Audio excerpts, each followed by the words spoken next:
Alright, let's dive into something that's got the football world buzzing right now. Imagine this: a single phone call changes the entire trajectory of a player's future.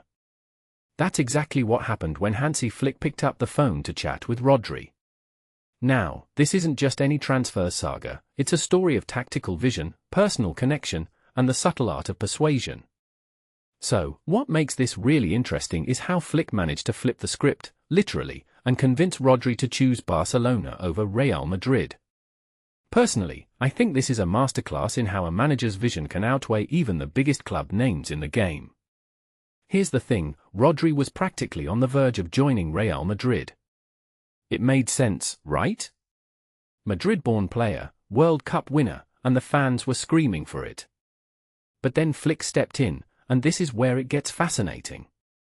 What many people don't realize is that Flick didn't just sell Rodri on Barcelona, he sold him on a specific role in his tactical setup. From my perspective, this is where the magic happens. It's not just about the club, it's about how the player fits into the manager's grand plan.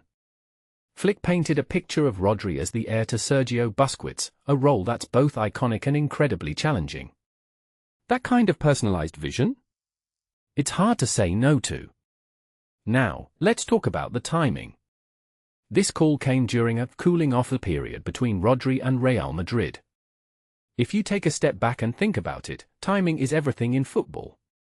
Flick didn't just stumble into this, he saw an opportunity and seized it. This raises a deeper question: how often do these behind-the-scenes moments shape the careers of players? We only see the end result, but the process is where the real story lies. A detail I find fascinating is that Florentino Perez wasn't fully on board with signing Rodri initially, partly because it was tied to a rival's plan for Real Madrid's presidency. Football, folks, is as much about politics as it is about skill.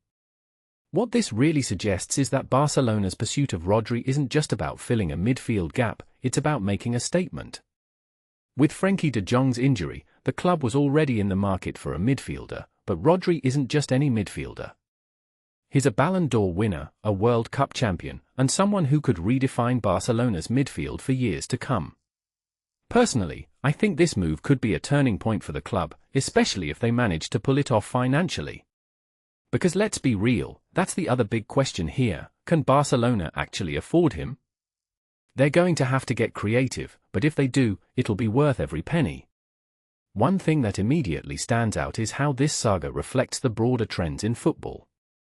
Managers are becoming more than just tacticians, they're recruiters, motivators, and visionaries. Flick's approach here is a perfect example of that. He didn't just rely on Barcelona's name, he used his own vision to convince Rodri. In my opinion, this is the future of football management. Players want to know they're part of something bigger, and Flick gave Rodri exactly that. So, where does this leave Real Madrid? Honestly, it's a bit of a blow. They were so close to landing one of the best midfielders in the world, and now it feels like it's slipping away. But here's the thing: football is unpredictable. Deals fall through, players change their minds, and clubs adapt. What this really suggests is that even the biggest clubs can't take anything for granted.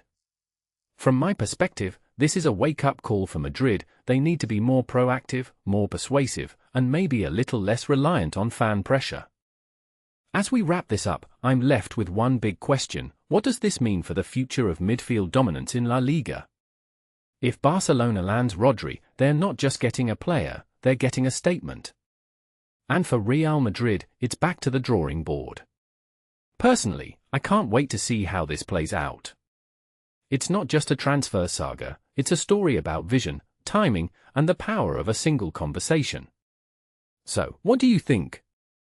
Is Flick's move a game changer, or is this just another twist in the never-ending drama of football transfers? Let me know in the comments below.